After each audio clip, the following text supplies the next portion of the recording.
Madagasikara sy ny vahoaka malagasy tsy manana paikady mazava ny mpitondra mihamantra ny firenena.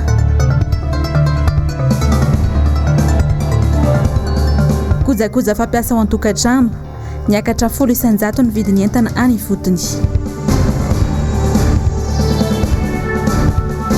Piasan'ny kinapo mady 7 volana tsy nandray karama mihiditrosany ankamaroany. Tompoko lahy sy tompoko vavy dia mbola mikafaliana trano no hitsidiako ny tokantranonao amin'izao aliny talata 7 volana novambra taona 2024 izao manolotra ny arabary no sady manasanao ampanajana ihany koa anaraka ny fotoana ny fampalalama vaovao ny MBS amin'izao alina izao. Eo amin'ny vaovaon'ny raharaham-pirenena dia ny firenena iray matoa mandroso dia noho ny paikady anana ny mpitondra ao amin'izany. Tato ato anefa dia sesilany tanteraka ny fanehoan-kevitra ireo mpanao politika momba indrindra izay fitantanan raharaham-pirenena izay.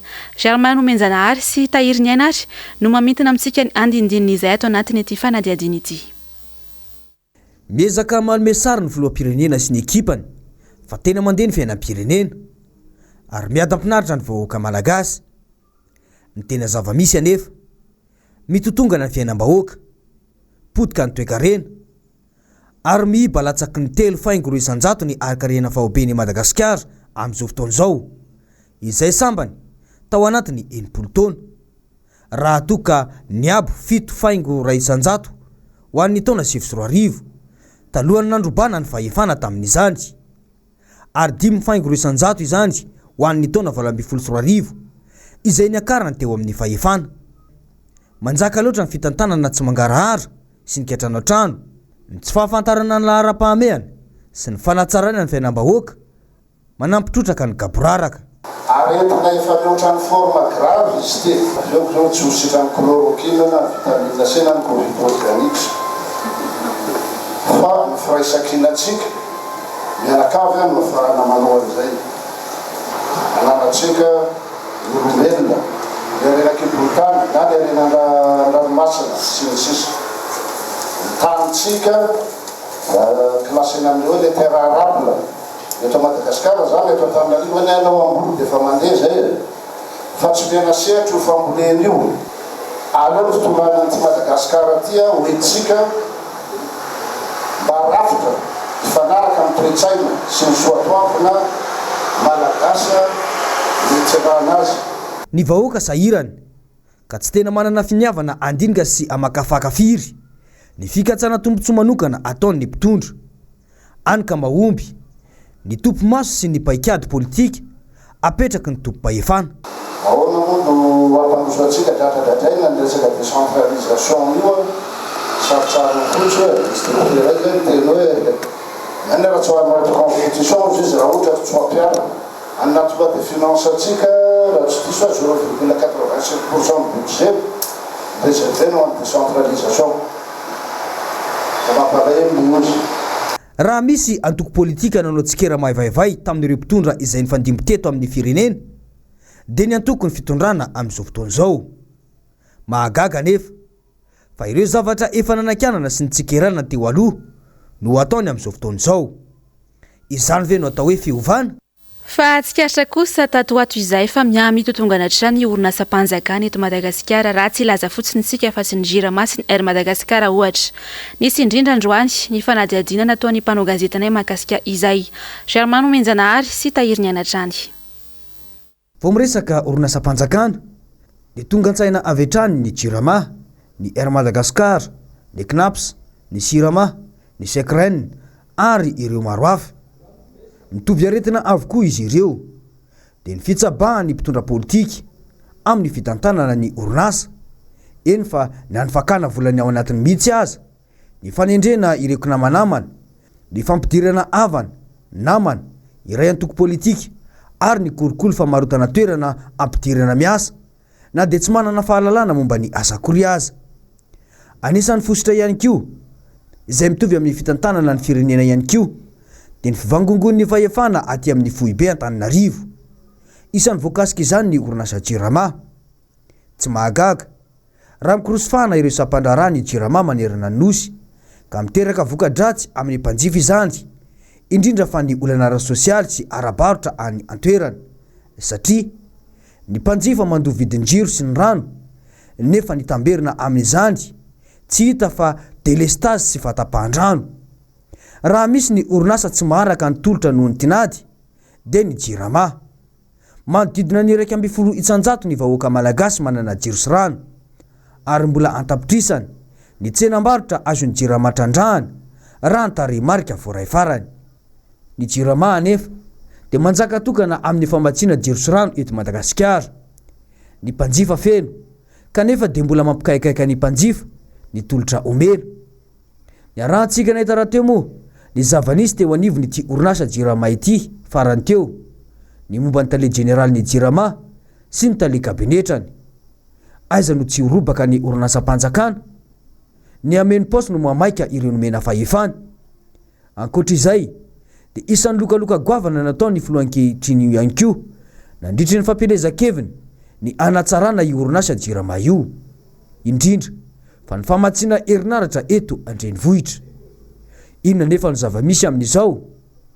Tsy misy olana tokoa ve ny famatsiana jiro sy rano eto Madagasikara izay roa taona latsaka kely nitondran'ny filoham-pirenena ankehitriny io? Sa tsy mamaika ny mpitondro zany fa ny fananganana kolize sy ny fananganana fotodrafitrasa tsy dia maika no lahara-pahamehana ho an'ny fitondram-panjakana? Fa tsy manaraka ny lalàna mifeny tany sy ny fanjakana ny ataon'ny mpitondra ankehitriny. Taratra izany eo amin'ny fampiarana ny lalàna mifeny mpanohitra na eo amin'ny fanatanterahina ny asa ihany koa, fa indrindra moa eo amin'ny fanajana ny rafitra misy eo anivony ny antenimera-pirenena. Nambinitsoa velositraka no nanao izay fanadihadina izay eo amin'ny sary sy rindrany sary ny Mano Randriamalala. Araka ny 112 ao amin'ny lalàna aotra 13 tsipika 112 lalàna mikasika ny mpanohitra dia manana anjara an'olon-kevitra ny mpitondra ny mpanohitra. Araka ny 15 sy 19 ao anatin'ity lalàna mifeny fanoherana eto Madagasikara ity hatrany dia mitana anjara toerana eo anivon'ny androm-panjakana mijoro ny mpanohitra. Tafiditra ao anatin'izany ny antenimera-pirenena izay nambarany solombavambahoaka Fidèle Razarapiera fa tsy voaja ny rafitra manoloana ireo andininy ireo. Mampalahelo anatin'izy dia tsotra apetraka io fototra iangany lay fitondram-panjakana sy le rafitra etantanana firenena lalam-panorenana, fa le olona zay nampandany anazy mihitsy anie no tsy manaja ny lalam-panorenana io. Tsika zao mamaky an'ilay izy eto mampatsiahy an'zareo hoe zany ange zavatra nisoratanareo hoe fa androany raha azo natao nandorana io fa nidorana efa ela be io. Sady tsy voaja araka izany na ny lalam-panorenana na ny lalàna mifeny mpanohitra, ambaran'ny filohan'ny Repoblika ombenimbenina nefa fa tany-tandalàny Madagasikara. Fa haindehibe ho an'ny firenena iray ihany koa ny fahavitan'ny lalana isan'izany ohatra ny lalam-pirenena izay mampiazo ny sopotry Madagasikara dia ny lalam-pirenena fa 440 izany. Misy fampiasam-bola tsy mazava mikasika ny fanamboarana io lalana io. Nambinitsoa velositraka sy Mano Randriamalala Tranty no mitatitra amintsika ny andindinina izay. Efa nisy ny fanekena sy fanaovan-tsiny ny momba ny vola entina namboarana ny RN 44 teo anivon'ny antenimera-pirenena araka ny loharanom-baovao. Tsy misy asa vita nefa hatramin'izao. Efa nisy koa ny fepitaona nomeniny teo anivon'ny fitondram-panjakana izay hita miharihary fa tsy tanteraka akory hatramin'izao fotoana izao. Fitaka ny fampisehoana sary maneho fa efa ho vita ny lalam-pirenena fa 440 hoy ny fanehoan-kevitra ireo solombavambahoaka ny Madagasikara.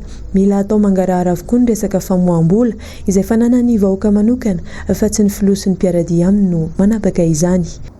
RN 44 eto ndresaka zahay izao dia nandalo tao amin'ny RN 44 ny fotoana ny dinan'ny solombavambahoaka tany Ambatondrazaka tsy nisy na goudron ray metatra niraraka tao amin'ny RN 44. Miveriny zahay vao miditra ao anatiny zany etape zany lay orinasa sinoa manao an'io lalana io. Nidina nakany Ambatondrazaka ny fitondram-panjakana nisy décaissement ny Banque mondiale azo fitondram-panjakana malagasy $4,600,000. Io zany tafiditra ao anaty le $140 millions enveloppe iarahan'io RN 44 io amin'ny lalana fotodrafitrasa hafa zany fa ao anaty le $140 millions. $17 millions amin'io no RN 44. Sasatra mamerina izahay ohatra ny solombavambahoaka ny Madagasikara fa mila manaja ny teny nomena ny vahoaka ny olom-boafidy ary mila mampandala ny fahamarinana hatrany.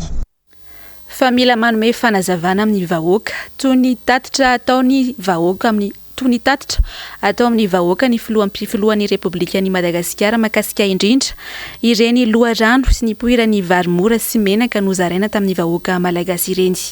Nambinso velositraka sy Manorandre Malalatrany. Tahotra ny amohanany marina ny tsy namelana ireo solombavambahoaka ny Madagasikara ny kasanao tatitra tany Fianarantsoa sabotsy lasa teo. Tsy ivina tamin'izany fa natao alaolana ny fepetra tokony araina mandritra ny fisian'ny valanaretina coronavirus ny amin'ny hoe tsy mahazo mamory olona mihoatra ny 200. Tsy maintsy fantatry ny vahoaka amin'ny fomba rehetra marina ary tsy tokony atao-topotra amin'ny ny malagasy manoloana ny raharaham-pirenena rehetra hoy nambarandreo solombavambahoaka. Mila mijoratra na inona sakana ary toy izany koa ny tokony ataondreo Panjara izay nahazo pitarainana tato ato manoloana ny vokatra izy ireo izay alain'ny fanjakana tsotro izao manjaka ny fanararaotapahefana sy ny fanabara-pahefana eo amin'ny sehatra rehetra. Vary nangalarina tao amin'ny tikonge no namidina tao varimora. Vary nangalarina tao sy nalaina tao nge le menaka iny namidy na menaka mora. Dia ity indray zany le vary nalaina tamin'ny Panjara 800 tonnes zany malaina bojo ohatran'izao alaina fotsiny dia tsy tia lalan'le Panjara zany le famononan'le vahoaka famononan'le Panjara zany hoe tsy miraraha ninina mihitsy zany fa dia izay tiany atao dia ninina zavatra mitrango eorina eo tsy malala menatra. Miverina indray amin'izao ny fangatahany mpiasa eo anivon'ny orinasa Knapmad tsy araka nandrasan'izy ireo mantsy no nitranga. Vita ny fanadinam-panjakana rehetra. Modin'ny fanjakana tsy endro ny fitakian'ny mpiasa amin'izay fangatahana ny karaman'izy ireo izay. Fanadihadiana ary ataony Ravo Razafimahenina sy Andry Rakotomalala. Velotaraina ireo mpiasan'ny Knapmad nandritra ny amiana ara-pahasalamana tsy nandray karama ny asa nefa nandeha ihany. Ny mpiasa eo anivon'ny orinasa izay tsy ahivina fa nisany vinahitana sy angatina nanana na hafana nanatanteraka ny fanadinam-panjakana. Mitaky ny karamana valovolana tsy misy banga izahay ao anatin'ny fotoana fohy mba hahafahanay mampianajanaka tony olon-drehetra. Manaraka izay manefa ny vola banky izahay nefa mbola tsy nisy voaloha hatramin'izao ary nahatongavana taratasy avy amin'ny huissier de justice. Etsy andaniny zany ny vola ividianana sakafo tsy misy. Toy izany koa ny Knaps izay voalaza efa tapaka tamin'ny 2019 hatramin'izao moa dia mbola tsy nisy zany. Ao ireo olona izay efa retraité efa ho tovy amin'izay vola izay na maherin'izay sahirana tanteraka satria tsisy ny vola tsy misy ny karakaraina na ny ato ary tsy afaka mikarakara satria noho tsy fisiany vola. Toy izany koa ny hosti izay tsy ahafahanay misitraka izany. Fa isan'ny mizaka ny krizy ara-toe-karena ihany koa amin'izao eto amin'ny firenena ireo mpivarotra kojakoja isan-karazany fampiasa ao an-dakozia sy ao an-tokantrano.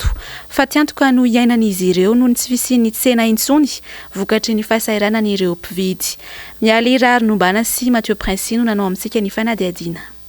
Mitaraina ny akamaroan'ireo mpivarotra eto an-drenivohitra noho ny Covid-19 sy ny amiana ara-pahasalamana efa ho fidy volana mahery teto amin'ny firenena. Tsy maintsy miditra fa tsy antoka hitazomana ny mpanjifa izy ireo. Raha tsy izany alefa mora ireo entana mora hita eny an-tsena. Roa volana izao no niditra teo amin'ity karazana fiariana ity ny mpivarotra fitaovan-dakozia sy fahitalavitra iray. Tsy maintsy anivelana ireo entana no hafarana ny vola nefa zara raha nahangona. Vola tao anatin'ny Covid aloha zany dia tena hoe nikatona tanteraka satria ilay hoe tsy afaka nivatra dia niezaka nanodina ny entana teny ihany tamin'ny alalan'ny vente en ligne satria iny izao no tena hoe mandeha amin'izao fotoana izao dia teny no nivarotra an'izay fa ny botika tena hoe nikatona tanteraka dia izay dia amin'izao zany miezaka hoe mandany le entana teo aloha zany hoe zahina lanina amin'izao fa makamaka eny ihany ataoko hoe tsy tena hoe quantité ohatrany teo aloha tsony ny alaina amin'izao fa tena hoe miaina satria na ny olona mividy ary tena miaina ihany koa fa tena hoe nisy fiantraikana amin'ny fangalana entana avy any am-potony ary eo amin'ny 10% eo ngamba ny fiakaran'izay tena nefa izany 10% zany nefa tena hitany be mihitsy. Manala ny fahasahiranan'ny olona ny fampiasana ireo fitaovan-dakozia ary mampiena ny vola mivoaka ihany koa araka ny fanadihadiana natao. Tena manano sarotra ilay surtout moa ilay mpianatra niditra dia lasa mitombo izany ilay fahasahiranana rehefa mampiasa ilay saribao sy ihany dia aleo izany mikipi kely manao an'ilay zavatra tato. Ilay zavatra tato koa moa izany misy prix mba nitenenina izay dia hitanay hoe mba azo efisana. Efa maro no manao ity seha-piariana iray ity samy mitady izay fomba andafosany entany noho izany ireo mpivarotra. Fa tsy dia voaresaka matetika ireo karazana toerana fisakafoana eto andrenivohitra eto. Ny sakafo masaka atoandro mifandraika amin'ny toe-bolany tsirairay sy ny toerana mety ahitana izany. Teny Analakely sy ny manodidina teny ary Ravo Razafy Mahenina sy Mathieu Prince androany nanao ny fanadihadiana mahakasika izay. Olona 2 amin'ny 10 no mahatakatra ireny toeram-pisakafoana lehibe ireny amin'izao. Nidina ambany farim-pianana isan-tokantrano. Matiny sitrana ayay raha tsy mahavimbina sakafo atoandro tsy azo atao mihoatra ny 3 ariary ny sarany vary hohanina eny an-tsena. Ireo hotely kely ihany anefa no ahitana izany vidina sakafo izany. Misy azany manao 10 ariary ny iray plat. Ny atokana sakafo 2 arivo dia 3 arivo. Ie, izay isanandro. Ie. Tsy mitondra sakafo avy amin'ny trano aloka. Fa ety ihany ny sakafo dia manomana kely eo amin'ny 10 000 ny sakafo. Ny antombo isa teto andrenivohitra ireo toeram-pisakafoana lehibe noho ny Covid-19 sy ny tsy fisian'ny fanampina ny sehatra tsy miankina toy itony. Ireo mpiasa tena ilaina ihany no karamaina. Atao tsaratsara kokoa noho ny mpifaninana ny sakafo aroso. Ny vidiny anefa tsy ny rehetra no mahatakatra izany. Amin'ny ankapobeny mihoatra ny 5 ariary ny vidina sakafo tsotsotra raha 2 alina ariary anohanina ny vary. Tsara ilay toerana dia tsy afaka hoe midina zany hoe arakaraka ilay toerana dia lasa hoe prix ambany fa ny eto amin'ity toerana ity no hoe mety ho lafo raha ny fahitan'ny olona azy.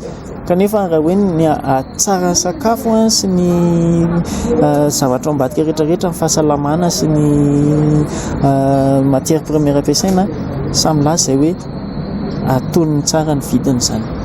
Raha ataony kajikajy tsotsotra betsaka mitokantrano malagasy no mikarama malatsaka ny 2 ariary isambolana. Ho an'ireo miasa tena misy ny mandray 2 ariary isanandro. Miala ny hofatrano manodidina ny 3 ariary eo. Sarandalany isanandro 2 ariary ohatra ho an'ireo tsy maintsy mandeha fiara fitateram-bahoaka. Ny sakafo hohanina isanandro. Misy ireo zavatra hafa ilaina isan-tokantrano tsy lazaina intsony. Voatery mitsitsy mba hahatonga ny faran'ny volana ny karamakela raisiny. Fa misy fiantraikany amin'ny zaza malagasy ny fahantrana iainany Madagasikara amin'izao fotoana izao raha ny fanadihadiana izay nataon'ny governemanta sy ny teo anivon'ny UNICEF niaraka tamin'ny ivotoeram-pirenena momba ny statistika. Mialy Raharinombana sy Andra Rakotomalala. Misy eo amin'ny endriny maro samihafa no iainan'ny ankizy ny tsy fahampiana isan-karazany noho ny fahantrana eto Madagasikara. Azo refesina eo amin'ny lafin'ny fahasalamana, ny tsy fahampiana ratsakafo, ny resaka fanabeazana, ny tsy fisinana ny tsy fahampiana rano fidiovana, ny tsy fananana trano sy ny tsy fisinana ny tsy fahampian'ny fifandraisana izany.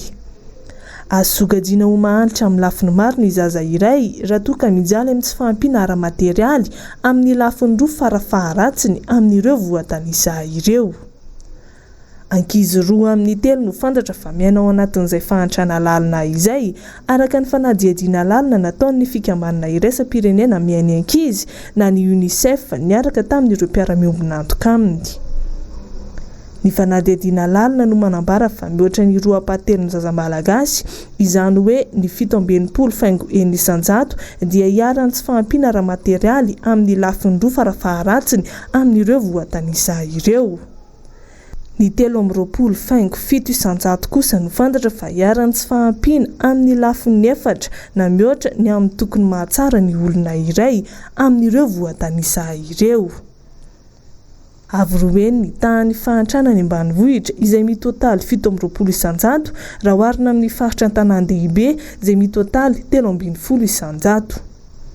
Avo kokoa ny tahan'ny zaza mahantra any amin'ny faritra atsimo sy andrefany Madagasikara raha toa ka ambany izany taham-pahantrana izany eo amin'ny faritra Lemakavoany sy any amin'ny faritra avaratra Tsinanan'ny Nosy. Any amin'ny faritra atsimo andrefana sy Orombe ohatra dia saika zaza iray amin'ny 2 izany hoe 7.7 isan-jato sy 7.2 isan-jato no tratran'izay tsy fahampiana ara-materialy izay.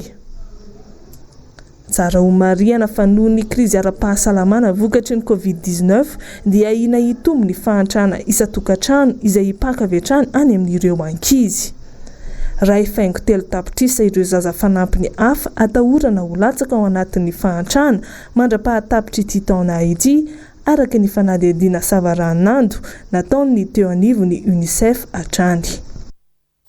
fa ho an'ny fianaratsoa kosa sika amin'ity troy ny vaovao manaraka ity dia manenika ireo toerana nisy ireo tsena teo aloha izay efa narodany komina ny fako amin'izao ao fianaratsoa ao tsy misy fotodravitrasa napetraka akory teo amin'ireo tsena noravan'ireo bagy sandriananjo MBS fianaratsoa no mitatitra amintsika ny andindin'izay anisan'ny nahafantarana ny komina urbaine ny fianaratsoa tatoato ny fanodrodanana tsena tranon'olona na fanesorana tsotra zao ho an'ireo olona mitoerana izay misy azy rehefa tonga amin'le hoe ilain'ny komuna ny toerana anisan'ny teraka resabe tatoato ny fandrodanana ny rotranotsena da mitoerana izay antsoina hoe descourcabo ampazabazaha maro tamin'ireo mpandraharano ny kaikikaiky ary nitondra faisana mihitsy tamin'ny fandrodanana n'izany toerana izany samy nanany fomba fijery ny olom-pirenena ary anisan'ny votra tamin'izany le hoe tsy maintsy ao anatin'ny fahamehana ve no anaovana n'izany asa fandrodanana izany inona loatra ny mahamaika tanteraka ihany moa ny fikasany zareo avy ao amin'ny fitantanana ny commune urbaine fianaratsoa ka dia ny afara tamin'izany fandrotanana izany ankehitriny zao sisany zava-misy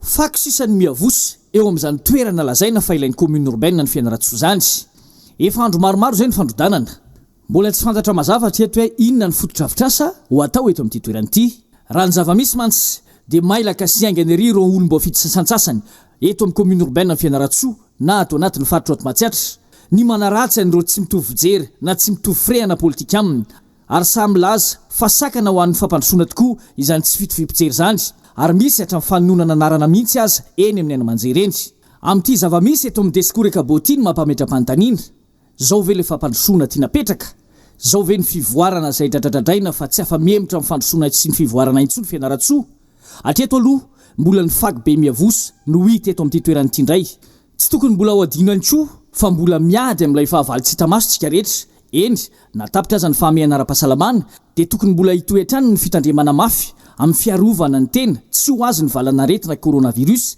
zay azo lazaina fa mbola mampirorony maro mandraka kehitriny hatramin'ny firenena lehibe azy ary anisan'ny fiarovana tsara indrindra amin'izany aretin'izany ny fahadiovana tsy izany aloha ny zava-misy aloha hatreto fa norodanina ny trano sy ny toeram-pivarotana ary nysoloana fako zay tsy nasiana baka ordurakory aza fa miparitaka eto seroa ny fako eto amin'ity toeranyity eo amin'ny pejy ny kolontsaina kosa indray dia nanatanteraka valandresaka ho an'ny mpanao gazety teny Analakely teny Androany ny orinasa izay miandraikitra filatroana misokatra ho an'ireo tanora vao isandratra amin'ity sehatra ity ny hetsika atao hoe red carpet teny an-toerana moa Iravo Razafy sy Mathieu Prince nanao ny fanadiadiana ireo efa matianina amin'ny filatroana matetika no mahasehatra na koa milatro mandritra ny hetsika samihafa eto amintsika betsaka nefa ireo tanora vao eritreriny no te hiroso amin'izany tsy toviana ankamaroany tanora malagasy amin'ny anivelany resaka lavana voatery mampifanaraka amin'ny zava-misy eto an-toerana araka izany ireo orinasa mpikarakara filatroana mendrika fifaninanana moa izany ka izay tsy lany amin'ny filatroana lasa modera tsary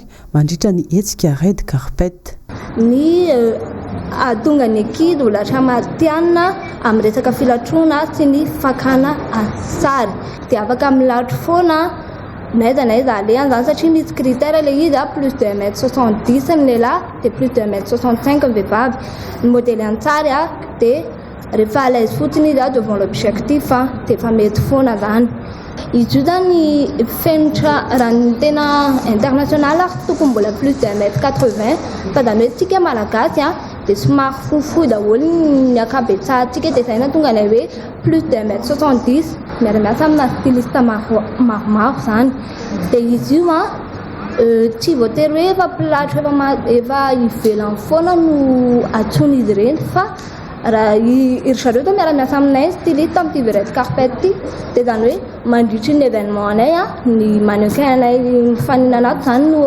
mitondra ny akanjony zareo après anio konkoa afaka manao contrat amin'ny zareo amin'izay konkoa le ankizy tafiakatra final zany finaliste zany no voaran'ny styliste miaramiasa aminay ivadika ao ny maresaka iraisam-pirenentsika amin'ny toy ny vaovao manaraka eto ho an'ny Etazonia any dia tandroany no tanterahina ny fifidianana filoham-pirenena tany antoerana fa toy ny ao anaty koary ny fizotra izany fifidianana any Amerika izany fanadiadiana eo mirindran'ny sary ny Mathieu Prince ny talata manaraka ny alatsinainy voalohan'ny volana novambra izany hoe eo anelanelany faharoa hatramin'ny fahavalo ny volana novambra daty izay tsy niova fantaonany maro no anatanterahina ny fifidianana filoham-pirenena ny Etazonia ka ny mpifidy vaventy izay voatsinjara ary mifanentana amin'ny isan'ny mponina isaky ny État fédéré izay tsy lasaky ny telo no mandeha mifidy eo fa iza marina ary ireo mpifidy vaventy miisa 7,900 izy ireo izay mitovisa amin'ny congrès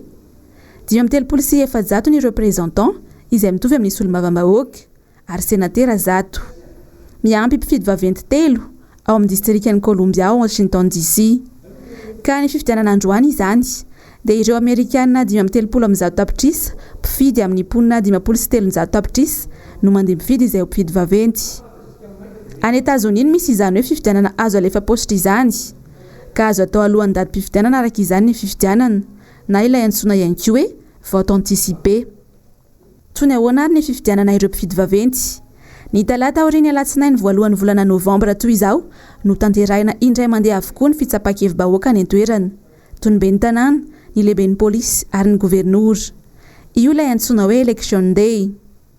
Samy mandrosaka ny kandidahany avy ny antoko eo amin'ireo État 10 saingy roa ihany ny antoko tena matanjaka ny États-Unis dia ny démocrate sy ny républicaine.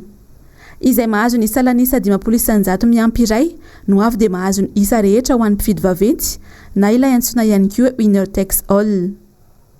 Ao Californie ohatra izay manana mpifidy vaventy 5 ka raha mahazo isam-bato 50% miampy iray ny antoko iray dia lasa ny avokoa ny mpifidy vaventy 5 Eta maromaro no tokony andresena raha ivoaka mpandresy filoham-pirenena satria manana mpifidy vaventy betsaka. Dia ny Etany Californie izay manana mpifidy vaventy 5 Texas 30 New York 7 Florida 7 Pennsylvanie 20 ary Illinois 20. Iray volana aorian'ny fifidianana mpifidy vaventy vao mandeha mifidy izay filoham-pirenena ireo mpifidy vaventy 335 ireo.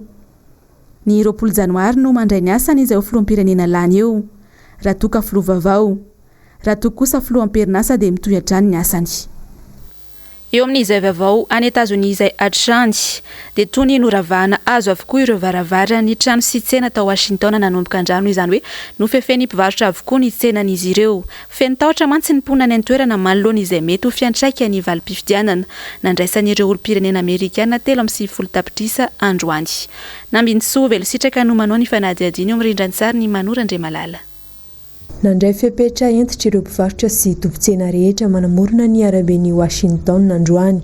Tao ireo nanamafy ny tsenany ary tao ireo nanao ny fomba rehetra mba tsy ahafahana mamotika na mandrava ny toeram-piasany. Efa matetika loatra ny korotana miseho a Washington isaky ny misy raharaha politika ny an-toerana na andro manokana ankalazain'ny États-Unis iray manontolo any ka mailo ireo mponina. Toy ny farahandro mihitsy hoy ny fanehoan-kevitra voaray tany an-toerana ny fiororona manoloana izay mety hitranga mandritra na aorian'ny fifidianana androany. Afaka 12 andro no hivaly ny fifidianana mety ahery vaika ny fitrotran'ny mpiandany amin'izay tsy lany eo na ny avy amin'ny Donald Trump zany na ny avy amin'ny Joe Biden. Efa tsikaritra nandritra fifidianana fa nienjana antady. Amaranantsika ny vaovao ary amin'izao alina izao dia ity tranga hafakely tany Pays-Bas ity. Ireo sarivongana miendrika rambona trozona tao Rotterdam no nanavotra fiaran-dalamby iray tsy hivarina tao anaty rano ny alahady lasa teo. Nambinitsoa velositraka sy Manora Andriamalala Trany. Tao amin'ny toerana iray antsoina hoe Rotterdam, metro iray no saika nivarina tany anaty renirano raha tsy nisy ireo sarivongana miendrika rambona trozona izay sady haingo tanàna tany an-toerana. Efa nandroso alina ny andro ary nizotra tamin'ny lalan-diso ilay mpamily ka lasa teny amin'ny tetezana iray izay tsy tokony ho ale ny alahady lasa teo. Tafahoatra ilay tetezan'ilay metro ka raha tena latsaka teo ny fanazavan'ireo architecteur tany an-toerana dia loza goavana no nitranga. Mahery ny 10 metatra ny alalan'ny rano ary aina maro no nafoy raha tsy nisy ilay sarivongana miendrika rambona trozona ny azona azy.